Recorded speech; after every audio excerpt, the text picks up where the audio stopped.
Hi everyone. Today, Louie and I have been inside, enjoying the inside because outside the trees are practically bending to the ground, which reminds me of how our community has had to bend through this time of pandemic, and especially the sanctuary transformation team. We have had so many ideas at Granite Peak through the years of what to do with the sanctuary. Do you know that there are plans that were made many, many years ago that went to architects and nothing happened? And then we made plans with the sanctuary transformation team, and because it was the pandemic, we couldn't find a contractor. And now we have the estimate. And we need to find out if we can really do this financially. So please come at the end of this month and give your ideas. And if we can't do a big transformation, then we'll be able to do something. We are those trees that bounced back, sending you lots of love.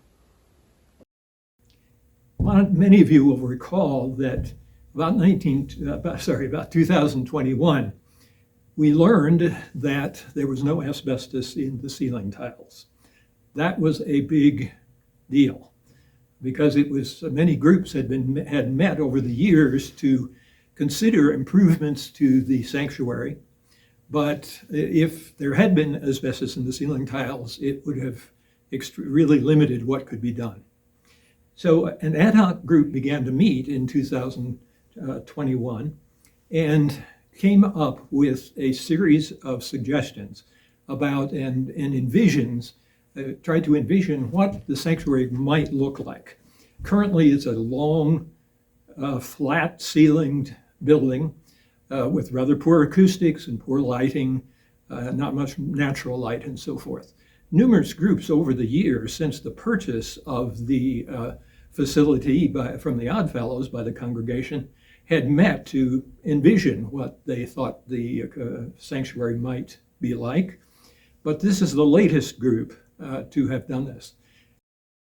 Now, as a result of those cottage meetings, the sanctuary group met and came up with a series of designs after consulting with a building engineer and a professional builder, and consulted and in fact paid for an architect to come up with suggestions about what might be done with the sanctuary. And that is to raise the side walls and front walls 4 additional feet, put in additional structural supports which are required by the engineer, and to basically replace the roof.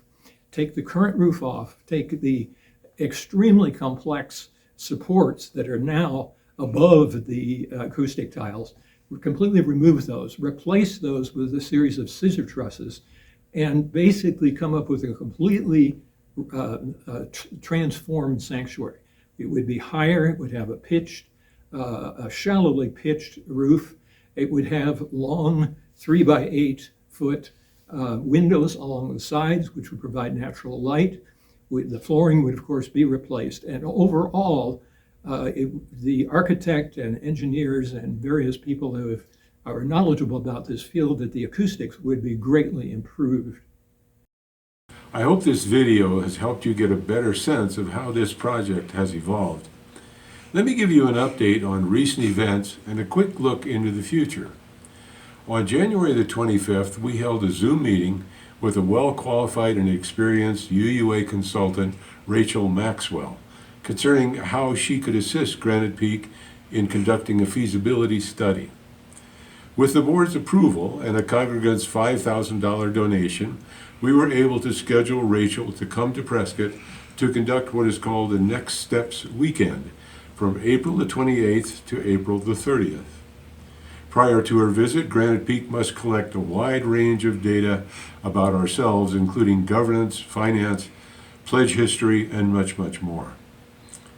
Over this 3-day weekend, Rachel will be very busy. On Friday, April the 28th, the board and the minister will meet with Rachel. On Saturday, 9 different Granite Peak committees and groups will meet. On Sunday the 30th, after the Sunday service, there will be a presentation by Rachel along with a question and answer session. Then on May the 4th, we should get a written report, which all the congregation will see. And then finally, on May the 7th, after the Sunday service, we will do a congregational vote to move ahead or not with the feasibility study. We all want to know what our financial capabilities are before moving ahead.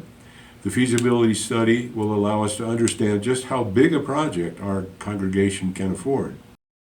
The members of the Sanctuary Transformation team would like to send a special thanks to Elaine Hayes, Art Gorski, Marianne Clark, and Marianne Erickson for helping put together all the data that was needed. Since I joined the congregation, I've been quite concerned about our aging demographic and the lack of younger folks joining us. We need their vitality and vision, and we and they need our collective wealth of learned and earned wisdom.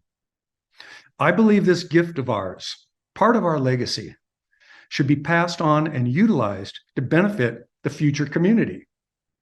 We are all familiar with the old saw that one generation plants trees so that the next may have shade.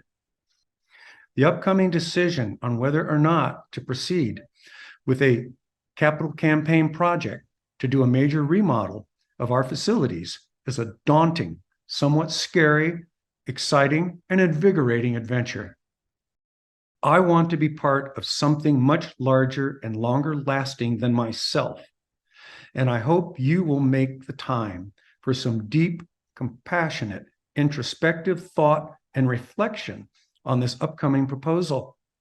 For myself, I am actually acutely aware that I cannot take anything with me when I go. So what and where do I choose to leave my legacy? Oh, and not to mention that I'd like to think I'm not too old for one last challenging hoorah project. 1, 2, 3. We can do it!